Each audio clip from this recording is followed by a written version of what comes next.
Howdy, everyone. My latest edition of the Bremer Research Moment. I'm going to continue on with the polling aspect. My last um, video to you, I told you what to look for in polls.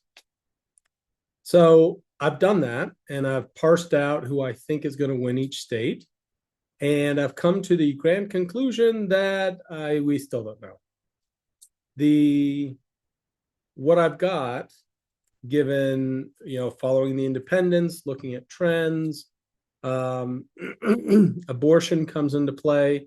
The Dems have underperformed in polls since Roe versus Wade was overturned.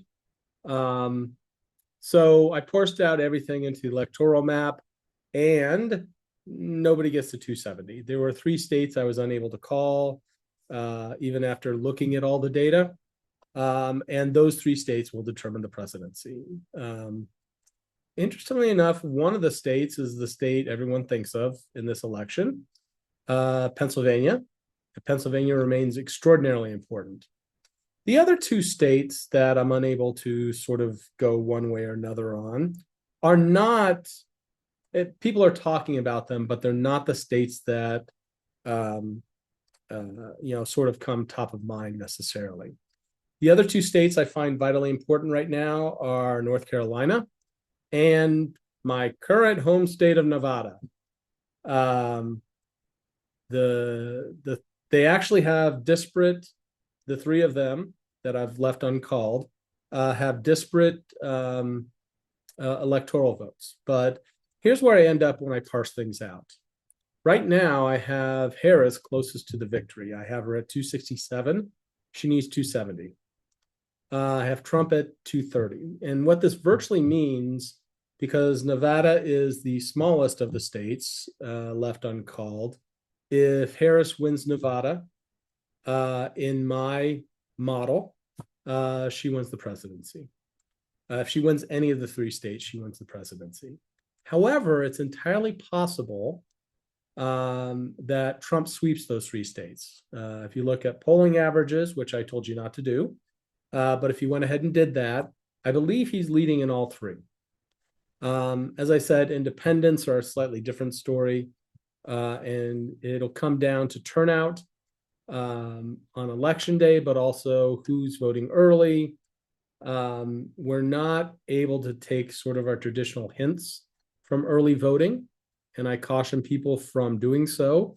In the last two elections, the Republicans were basically dissuaded from some of the more traditional methods of early voting, whereas they're not in this one. I think they feel they got burnt by using that tactic. So you can't really look at the patterns of early voting in this time. One, because we know more people are doing it just generically, but in particular, more Republicans are doing it than they had done in the past. I fully expect 50% of the vote will happen before election day. So my advice to you is, bookmark Pennsylvania, Nevada, and North Carolina.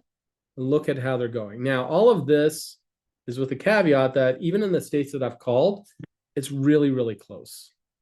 I'm using my knowledge where I'm seeing things going, particularly where independents are and where trends seem to be heading. And they're going in two opposite directions. Right now, what I'm seeing is independents are actually falling more for Harris.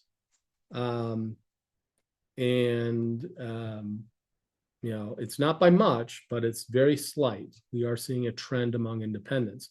The interesting thing is the polls, when you just look at the breakdown of Democrats, Republicans, and independents, they're all over the place. And they're trying to fix that by using the vote in the last election and using that as a weighting variable.